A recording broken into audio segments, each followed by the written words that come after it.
Assalamualaikum warahmatullahi wabarakatuh. Saya akan membahas materi tentang hukum pidana dan kriminologi. Yang pertama di sini saya akan membahas tentang konsep dasar hukum pidana. Apa yang dimaksud dengan hukum pidana? Hukum pidana adalah hukum yang mengatur perbuatan yang tidak boleh dilakukan.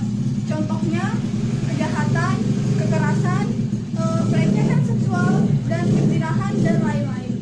Selanjutnya, fungsi hukum pidana.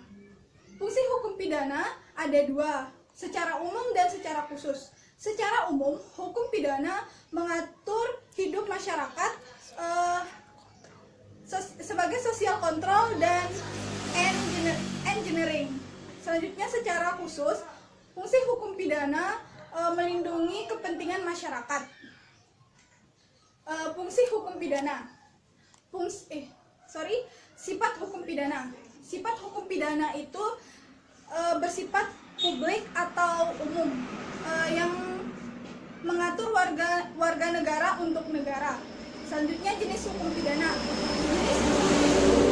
Jenis hukum pidana ada beberapa, yaitu berdasarkan sumbernya, berdasarkan isi, berdasarkan tempat atau wilayah, berdasarkan bentuknya.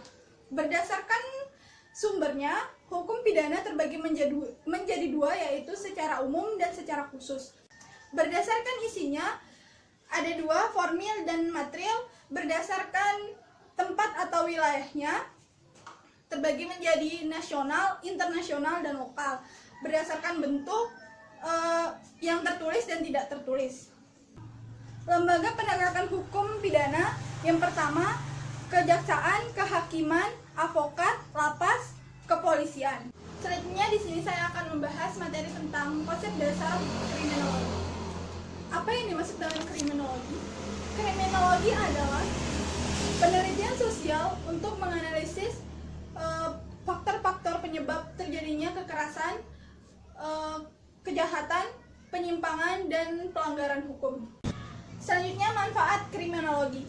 Kriminologi bermanfaat untuk dalam mengatasi penegakan hukum dan membantu pemerintah dalam mengatasi kejahatan, kekerasan, penindasan, dan lain sebagainya.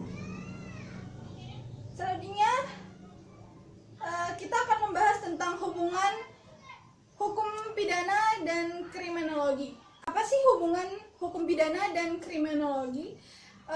Hubungan hukum pidana dan kriminologi itu memiliki hubungan timbal balik, yang dimana hukum pidana mempelajari tentang sebab hukum daripada terjadinya kejahatan, sedangkan kriminologi itu mempelajari tentang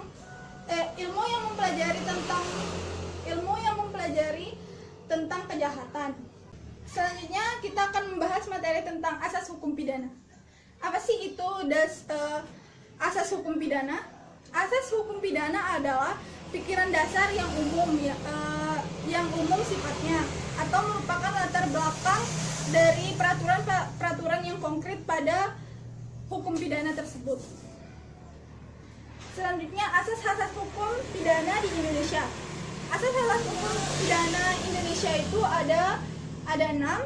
Yang pertama, asas legalitas.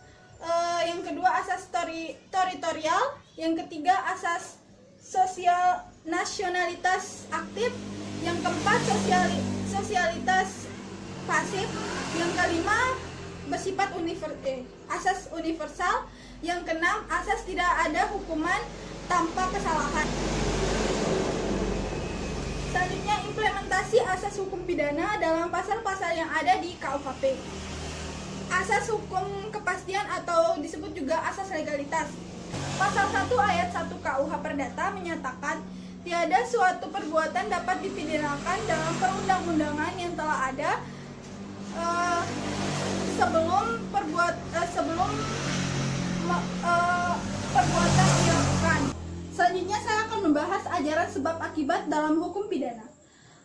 Apa sih itu ajaran sebab akibat? Menurut saya, ajaran sebab akibat itu menentukan hubungan antara sebab akibat, yang berarti menentukan ada dan tidaknya ada dan tidaknya tindak pidana. Selanjutnya, tujuan mempelajari sebab akibat. Dalam tujuan mempelajari sebab akibat ini, kita dapat menentukan hubungan antara sebab akibat dan menentukan pertanggungjawaban pidana seseorang atau suatu akibat tertentu yang berupa suatu tindak pidana. Ajaran sebab akibat itu ada dua delik. Yang pertama delik material dan formil. Dalam delik material, ajaran ini selalu diperlukan karena jenis delik ini mengandung suatu unsur di dalamnya yang berupa akibat tertentu yang melanggar. Selain itu, ajaran sebab akibat itu juga diperlukan dalam delik yang dikualifikasikan oleh sebabnya. Delik formil. Di dalam delik formil ini, ajaran sebab akibat tidak diperlukan. Selanjutnya, hubungan kuasa antara sebab akibat.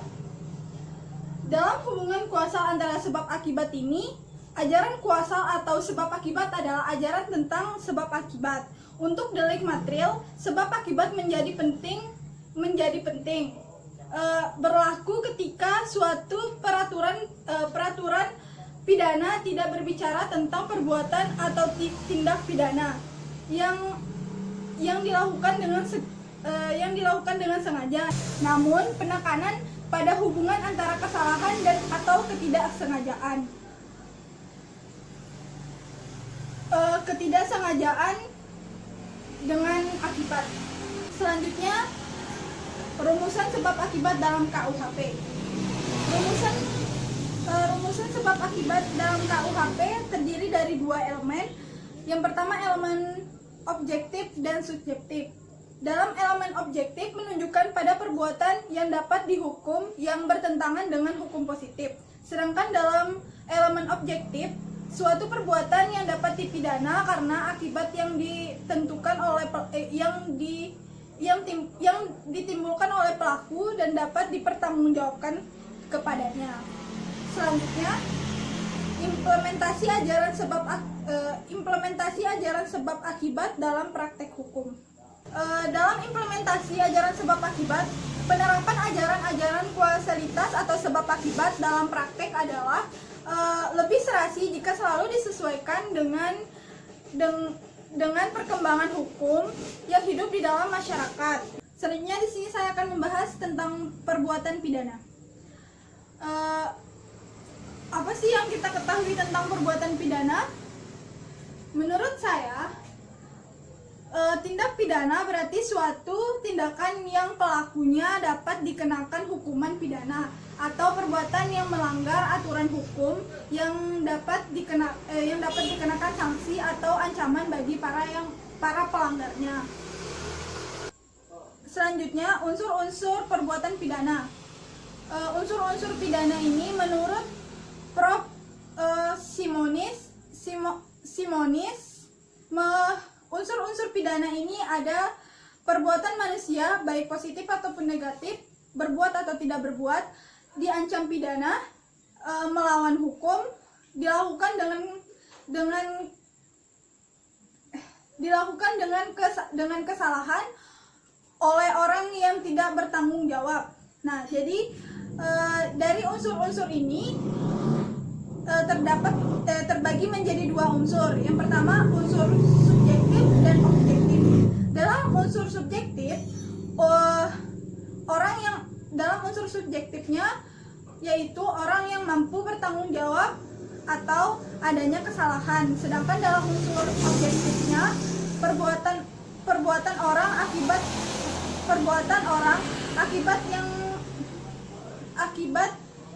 akibat yang kesalahan dari perbuatan itu sendiri.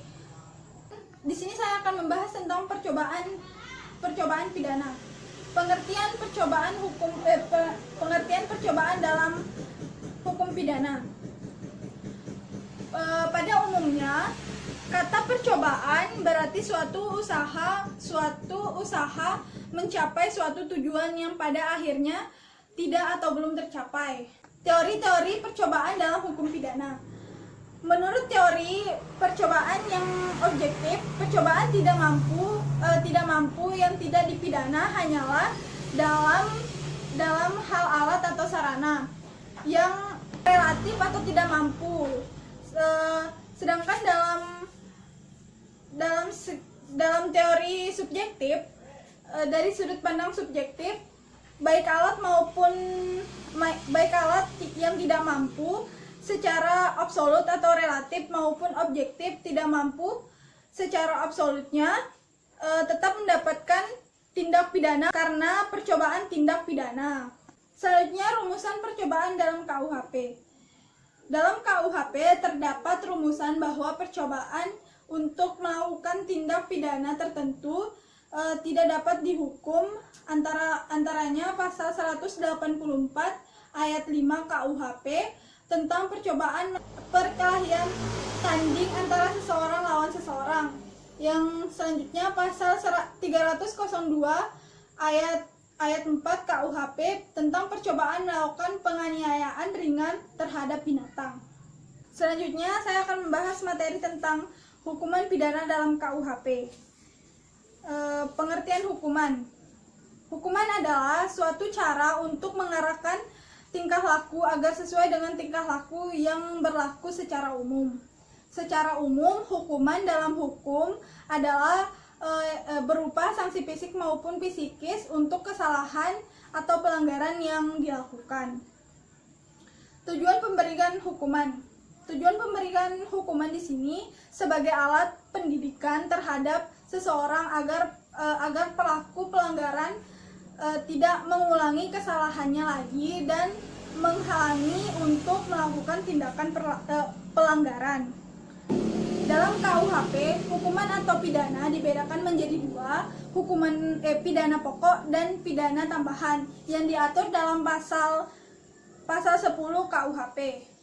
Pidana pokok yang pertama pidana mati, pidana penjara, pidana kurungan, pidana denda, dan pidana tutupan.